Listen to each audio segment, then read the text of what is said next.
Contractor అనేది PD గారు ఇచ్చినటువంటి వాళ్ళకి ఇచ్చినటువంటి ప్రాజెక్ట్ డిజైన్ అంటే వాళ్ళకి మైల్ స్టోన్ 16.384 మీటర్ల రోడ్ ఇది.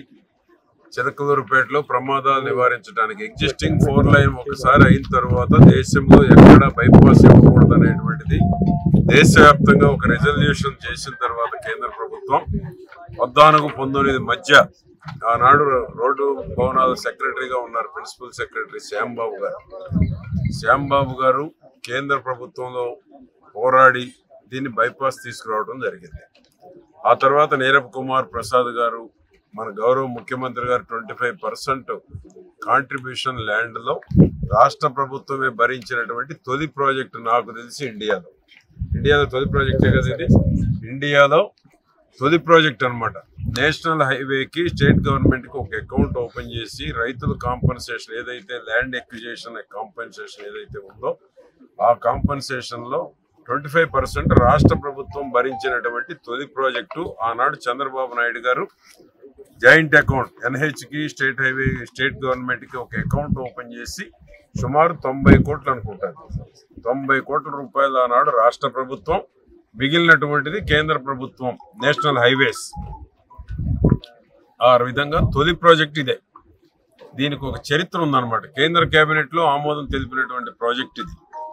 దీన్ని గత పాలకులు నిర్లక్ష్యం, వాళ్ళ డబ్బుల కోసం 2 ఏళ్లు పడుకోబెట్టారు ఈ ప్రాజెక్టు. అవినీతి మంత్రి 2 ఏళ్లు పడుకోబెట్టకపోయి ఉన్నట్లయితే గతంలోనే సంవత్సరం క్రితమే దీన్ని ప్రారంభించి ప్రమాదాలు నివారించేటువంటి దానికి అవకాశం ఉండేది. గత అవినీతి మంత్రుల వలన ఈ ప్రాజెక్టు 2 ఏళ్లు ఆలస్యమైంది. ఎంతో మంది ప్రాణాలు కోల్పోయారు.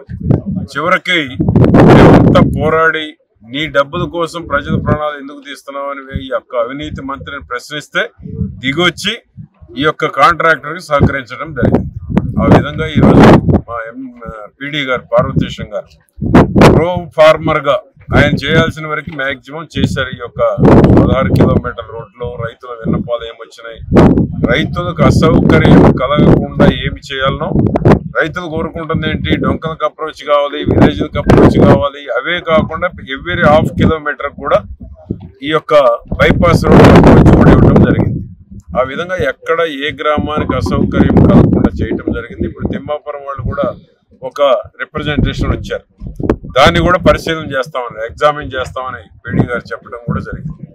ఆ విధంగా ఈ 16 కిలోమీటర్లో రైతులు కాంపన్సేషన్ లో కూడా చాలా సంతోషంగా ఉన్నారు. కాంపన్సేషన్ తో పాటు ఆ వాల్ ఒక్కటి అసౌకర్యం ఉందనేటువంటి రైతులు నా దృష్టికి తీసుకొచ్చారు. ఆ వాల్ కూడా ఇప్పుడే సెంట్రల్ గవర్నమెంట్ ప్రపోజల్ లో ఉందంట. 3 మీటర్ల అవతల వదిలేస్తే రైతులకు అసలు ఇష్యూసే లేకుండా పోతాయి దేశవ్యాప్తంగా అనేటువంటిది. ఆ బిల్లు పాస్ అయిపోతే దాని తర్వాత మనం కూడా ఒక ప్రపోజల్ పెట్టేటువంటి అవకాశం వచ్చేటువంటి పరిస్థితి ఉంది. ఇప్పుడైతే లేదు. కాబట్టి అది కూడా వస్తే రైతులకు అసలు ఎప్పటికీ ఇబ్బంది ఉండదు. సర్వీస్ రోడ్డుతో పాటు వాల్ కడతారు. వాల్ అవతల 3 మీటర్ కనుక ఎన్హెచ్ ఉంటే రైతులకు ఎక్కడ కూడా అసౌకర్యం ఉండేటువంటి పరిస్థితి ఉండదు. అది పరిశీలనలో ఉందని కూడా మా పార్వతీశం గారు పీడీ గారు చెప్పడం కూడా జరిగింది. కాబట్టి ఈ యొక్క ఏదైతే 16 కిలోమీటర్ల 384 మీటర్ల రోడ్డు ఏదైతే ఉందో ఈ రోడ్డు దేశంలోనే ది బెస్ట్ ప్రొవిజన్స్ ఉన్నటువంటి రోడ్డు. స్లోప్ ఉన్న కాడ కూడా గ్రీనరీ కూడా తీసుకొచ్చారు. కెమెరాలు కూడా ఏర్పాటు చేస్తున్నారు. లైటింగ్ ఇవన్నీ వస్తే ఒక న్యూ సిటీని తలపించేటువంటి అవకాశం ఉంది. అదే మేము వచ్చేటప్పుడు పీడీ గారు డిస్కస్ చేస్తాం. ఈ లైటింగ్ అంతా వచ్చి ఈ 5,500 ఇళ్ళు 25,000 మంది అక్కడ చేరిపోతే చిలకలూరుపేట గుంటూరు నగరానికి ధీటుగా డెవలప్ అయ్యేటువంటి అవకాశం ఏర్పడబోతా ఉంది. కాబట్టి ఇది ఒక పెద్ద రోల్ మోడల్ ప్రాజెక్ట్. ఇది దేశంలోనే బైపాస్ 16 కిలోమీటర్లు. ఎందుకంటే ఎగ్జిస్టింగ్ అయిపోయినాక ఇచ్చినటువంటి ఫస్ట్ బైపాస్ రోడ్ ఇది. కాబట్టి దీన్ని నవంబర్లో ప్రారంభించేటువంటి దానికి డీటెయిల్స్ అన్ని పార్వతీశం గారు చెప్పారు. కాబట్టి నవంబర్లో ముఖ్యమంత్రి గారు నేషనల్ హైవేస్ మినిస్టర్ గడ్కరీ గారి చేతుల మీదుగా ప్రారంభించేటువంటి ప్రయత్నం చేస్తున్నాం. సిటీలో కూడా 2 పక్కల డ్రైన్స్ ఎస్టిమేషన్ కూడా వేపిస్తున్నారు పీడీ గారు. ఎగ్జిస్టింగ్ 4 లైన్ ఏదైతే టౌన్ లో ఉందో, ఎందుకంటే ఇటీవల మొత్తం టౌన్ అంతా నీట మునిగిపోయింది. ఎందువలన డ్రైన్స్ లేకపోవటం వల్ల. ఆ డ్రైన్స్ కూడా కిలోమీటర్ 1 కోటి రూపాయలు వచ్చేటువంటి పరిస్థితులు 14 కిలోమీటర్లు ఉన్నది. ఆ 14 కిలోమీటర్లలో కూడా ఎంతవరకు ఆ ఓగేరు నుంచి కుప్పగంజి వాక్కి డ్రైన్ 2 పక్కల ఫ్లో ఉండేటువంటి దానికి, టౌన్ లో నీరు రోడ్ల మీదకి రాకుండా ఉండేటువంటి దానికి దాన్ని కూడా ఎస్టిమేషన్స్ వేస్తున్నాం. అది కూడా రెండు పక్కల డ్రైన్ల నిర్మాణం కూడా చేపట్టబోతాం అతి త్వరలో.